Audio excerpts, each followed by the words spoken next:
Hi friends, welcome to Deivas Nalabagam. இன்னைக்கு Deivas Nalabagathila ஒரு simple and healthy recipe தாங்க பார்க்க போறோம். கீரை கடைகள் நல்லா பசுமை மாறாம ரொம்ப நல்லா டேஸ்டா எப்படி கடையிறதுன்னு தாங்க பார்க்க போறோம். வாங்க வீடியோக்குள்ள போலாம்.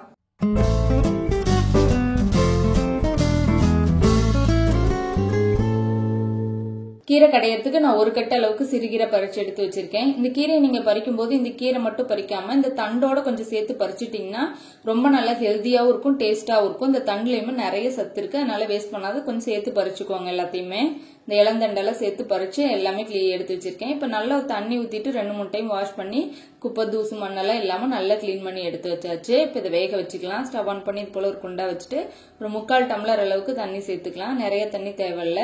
இப்ப இது கூட 1 டீஸ்பூன் அளவுக்கு சீரகம் சேர்த்தலாம். இதுலயே ஒரு 4-5 பல் பூண்டு சேர்த்துக்கலாம். இப்ப நல்லா இது காரத்துக்கு 2 பச்சை மிளகாய் சேர்த்துக்கிறேன். இது நல்லா காரமா இருக்கறனால 2 மட்டும் சேர்த்துக்கிறேன். இப்ப தண்ணி நல்லா கொதி வர ஆரம்பிச்சதுக்கு அப்புறமா இதுல நம்ம அலசி வச்சிருக்கிற கீரையை உள்ள சேர்த்துக்கலாம். தண்ணி நல்லா கொதிச்சதுக்கு அப்புறம் சேர்த்துக்கோங்க, அப்பதான் நல்லா கிரீனிஷா இருக்கும். நல்லா சேர்த்துட்டு நல்லா ஒரு வாட்டி கலந்து விட்டுட்டு இதை நல்லா மூடி போட்டுட்டு நல்லா ஒரு 8 to 10 நிமிஷம் வரைக்கும் நல்ல கீரையை வேக வச்சிடலாம். இது போல மூடி போட்டுட்டு இந்த மாதிரி ஹோல்ஸ் இருக்கிற முடியை போட்டு வேக வைங்க. அப்படியே இருக்கிற பிளேட் போட்டு மூடி வச்சோம்னா கலர் சேஞ்ச் ஆயிரும். கீரையை அந்த போல மூடி வச்சு வேக வைக்கவும் கூடாது. இது போல நல்லா வேக வச்சுக்கலாம். இப்ப பாருங்க நல்லா கிரீன் கலர்ல இருக்கு. கீரையுமே நல்லா வெந்து வந்துருச்சு. இப்ப ஸ்டவ் ஆஃப் பண்ணிக்கலாம். இப்ப ஒரு கடாய் சூடு பண்ணிட்டு இதுல 2 ஸ்பூன் அளவுக்கு எண்ணெய் சேர்த்துட்டு 1/2 டீஸ்பூன் கடுகு, 1 டீஸ்பூன் உளுத்தம்பருப்பு சேர்த்துக்கலாம். சேர்த்துட்டு கடுகு உளுத்தம்பருப்பு எல்லாம் நல்லா பொரிஞ்சு வெடிச்சதுக்கு அப்புறம் இதுல ஒரு 3/4 கப் அளவுக்கு சின்ன வெங்காயம் எடுத்திருக்கேன். சின்ன வெங்காயம் இதுக்கு ரொம்ப நல்லா டேஸ்டா இருக்கும். நீங்க பெரிய வெங்காயம் வேணும்னாலும் சேர்த்துக்கலாம்.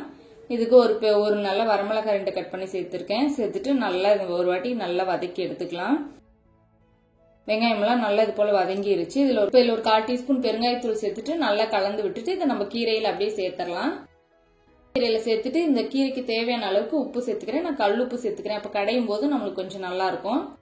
கல்லுப்பு சேர்த்து ஒரு வாட்டி நல்லா கலந்து விட்டுட்டு இப்ப நம்ம பருப்பு மத்து வச்சு இதை நல்லா எந்த அளவுக்கு நம்மளால ஃபைனா கடைய முடியுமோ அந்த அளவுக்கு நம்ம கடைஞ்சிக்கலாம்.